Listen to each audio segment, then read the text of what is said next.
કારમાં એન્જિન એનો ખૂબ મહત્વનો ભાગ છે, એટલે જ આપણે ટાઈમ ટુ ટાઈમ સર્વિસ કરાવી એમાં ઓઇલ બદલાઈએ છીએ. પણ તમે જાણો જ છો કે એન્જિનમાં ઓઇલ હોવા છતાં લાંબા ગાળે તેના મેટલ પાર્ટ્સમાં ઘસારો તો પડતો જ હોય છે, અને આ ઘસારો જો રોકવો હોય તો આ પ્રોડક્ટ્સને હું હાઈલી રેકમેન્ડ કરીશ, કેમ કે હું મારી કાર્સમાં આ પ્રોડક્ટ્સ યુઝ કરું જ છું અને આનું રિઝલ્ટ સાચે ખૂબ સરસ છે. અને પહેલું છે લિક્વિમોલીનું સિરાટેક, જે એક જર્મન પ્રોડક્ટ છે.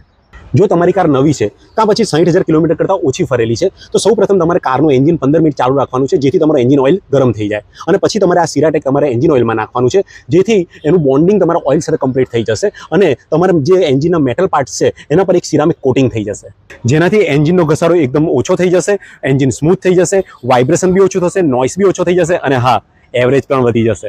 જો તમારી કાર 50,000 કિલોમીટર કરતાં વધારે ફરેલી છે અને તમારે સર્વિસ કરાવવામાં ઓઇલ ચેન્જ કરાવવાનું છે તો સૌ પ્રથમ તમારે 15 મિનિટ તમારી કાર ચાલુ રાખવાની છે. એ પછી તમારા એન્જિન ઓઇલમાં તમારે વેક્સ પોલનું એન્જિન ફ્લશ મિક્સ કરી દેવાનું છે, અને પછી પાછી 15 મિનિટ કાર તમારે ચાલુ રાખવાનું છે અને એને પ્રોપર પ્રોસેસ થવા દેવાનું છે, અને એ પછી તમારું એન્જિન ઓઇલ તમારે ડ્રેન કરી દેવાનું છે, જેનાથી એન્જિનમાં જામેલો વર્ષો જૂનો કાર્બન અને ડર્ટ જળમૂળથી એ સાફ કરી નાખશે અને તમારું એન્જિન અંદરથી એકદમ નવું કરી નાખશે.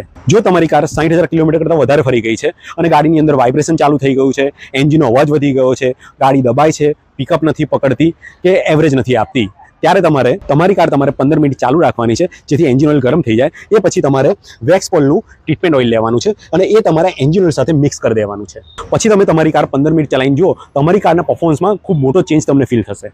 અને હા, આ હું તમને મારા પર્સનલ એક્સપિરિયન્સથી કહું છું. જો તમારે આ પ્રોડક્ટની લિંક જોઈતી હોય તો નીચે આપેલા વોટ્સઅપ નંબર પર પી લખીને મોકલો. Good day.